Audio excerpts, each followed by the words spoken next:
자, 사진 부르셨으면 사진에서 한번 제가 쭉 보여드리고 같이 실습하도록 할게요. 먼저 제가 해볼 영역은 이 부분에 있는 머리카락을 메꾸는 부분을 해볼 건데, 메꾸는 방법이 저번 시간에 배웠었던 것 중에 패치 툴이라고 하는 걸 배웠었는데요. 패치 툴로 제가 이 부분을 이렇게 동그라미를 만든 다음에 이곳에다가 합성하고 싶은 부분이 여기다 라고 해서 드래그해서 내려주면은 합성이 되죠. 네, 이렇게 간단하게 이렇게 할 수 있고, 그리고 이 부분에다가는 잘 안 돼요. 왜냐하면 여기는 경계선 끝이 여기 색이 퍼졌죠. 그런 경우에는 이렇게 퍼질 수 있어요. 그래서 이때는 이런 기능을 사용하지는 않고요. 이때는 도장 툴로 해주는 경우가 많습니다. 도장 툴로 옆에 있는 부분을 클릭해주고, 그 다음에 여기에다가 합성할게 라고 해서 드래그만 해주면 돼요.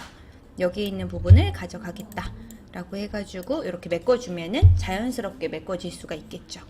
그리고 이 다음에 해주는 거는 리퀴파이라고 하는 기능을 사용해 볼 건데요. 리퀴파이라고 하는 거는 한글로는 픽셀 유동화라고 하는 기능입니다.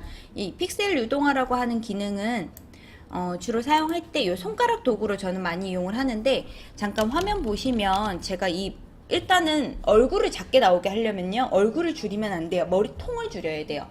그래서 머리통을 제가 이렇게 안으로 밀어 넣어 가지고 이렇게 줄일 건데, 자, 하면서 보면 아시겠지만 배경 부분이 자꾸 딸려오죠. 그래서 얘가 티가 날 거예요. 그런 거 보신 적 있으실 거예요. 어떤 비키니 사진을 봤는데 여자 허리가 이렇게 들어갔는데 옆에 있는 의자가 다리가 휘어가지고 있고 뭐 그런 거 보실 수 있을 거예요. 그래서 그런 것들을 방지를 하기 위해서 우리가 쓰는 거는, 일단 제가 원래대로 돌려볼게요. 요 부분만 이렇게 돌리면은 요 부분만 돌아가요. 제가 마우스를 문지르는 부분만 돌아가죠. 여기는 안 바뀌어야 돼 라고 하는 부분만 이렇게 해서 돌릴 수 있어요. 그러면 이쪽은 그러면 원래대로 이렇게 살아나는 거니까 여기 찌그러져 있는 데는 그대로 얼굴을 다 줄일 수 있는 거고, 이쪽 부분은 다시 살릴 수 있는 거고, 또는 이렇게 하기도 귀찮다, 내가 처음부터 할 때부터 고정을 시켜서 저기는 움직이지 않고 여기는 움직이게 할게, 그냥 한마디로 의자 다리는 고정을 시켜놓고 그냥 몸매만 줄이고 싶다, 이런 경우도 있겠죠. 그럴 때는 고급 모드를 열어가지고 내가 정지를 시켜줄 영역을 마우스로 이렇게 빨간색으로 칠해주는 거예요. 이렇게 칠해놓고, 제가 만약에 이렇게 칠해놓고 이 손가락 도구로 이렇게 줄여주면 이 밑에 있는 이 스카프는 그대로 있는데 제 얼굴만 이렇게 줄어드는 거겠죠. 이렇게 해주면은 비포 애프터가 되는 거예요.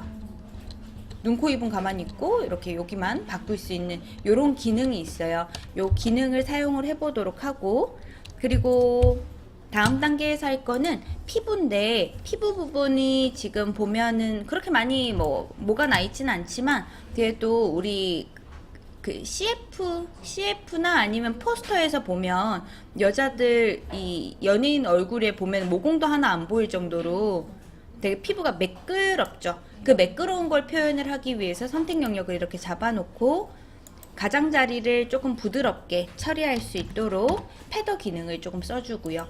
여기에다가 필터 기능 중에 흐림 효과에 가면 표면 흐림 효과라는 애가 있어요. 얘를 사용하면 지금 여기가 비포고요. 얘가 애프터예요.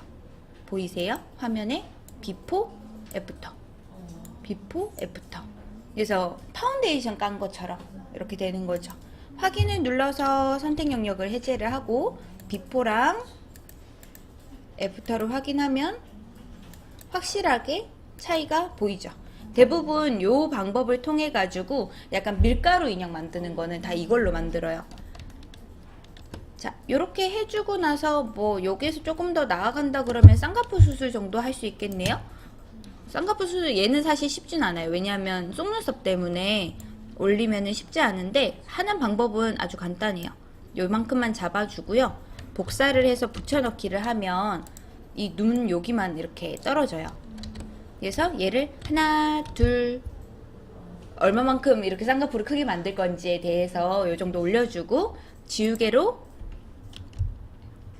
여기 밑에 이런 부분을 좀 닦아줘요. 그래서 경계선을 만들어 주는 거죠. 너무 많이 지웠나 봐요.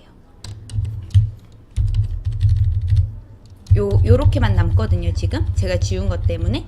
그럼 얘를 이렇게 올려놓으면은 요렇게 뭐 쌍꺼풀이 이렇게 나왔는데 좀 더 자연스럽게 하기 위해서 요 끝쪽 처리를 부드럽게 닦아주는 거죠. 지금 쌍꺼풀이 너무 과하게 만들었지만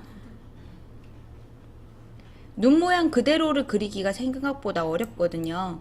그래서 눈 밑에 있는 부분을 따다가 이렇게 해서 불투명도를 조금 줘가지고 위에 이렇게 합쳐주면은 멀리서 보면은 쌍꺼풀을 했는 것처럼 보이는 거죠. 너무 가까이서 보면 안 되고 멀리서 봐줘야 되고. 근데 요게 아주 간단하게 만드는 쌍꺼풀이고요. 그리고 잔머리 부분이 많이 남았다 그랬어요. 잔머리 저는 이렇게 없앱니다. 그냥 여기 브러쉬 이용해가지고 여기 있는 색깔을 배경 색깔을 하나 따온 다음에 여기를 채워요. 이렇게 채우면은 보시면 아시겠지만 여기 채우니까 어떤 일이 생기나요? 옆에 있는 데도 뿌얘지잖아요. 그쵸? 그쵸? 머리카락 안에도 이 색깔이 들어가서 좀 보기가 싫거든요. 그래서 제가 브러쉬를 쓰기 전에 여기 머리카락 부분, 요 부분은 이 브러쉬를 쓰기 전 단계 요 모습을 보이게 할 거고, 나머지 배경 부분은 요 모습을 보이게 할 거예요. 그렇게 하기 위해서 저는 히스토리 브러쉬라는 애를 사용을 하는데, 히스토리 브러쉬로 내가 브러쉬를 문지는 만큼만 이곳으로 돌아가렴 이라고 해서 이곳에다가 내가 돌아가고 싶은 곳에 타임머신의 시간을 정해 놓는 거예요. 그리고 나서 브러쉬로 이렇게 칠해주면 제가 마우스로 문지는 곳은 원래대로 돌아가고, 문지지 않는 곳은 제가 방금 만들었던 그 모습 상태로 멈춰 있는 거죠. 그러면 이렇게 하면 속도가 굉장히 빨라요. 그렇게 해서 완성을 할 수가 있죠.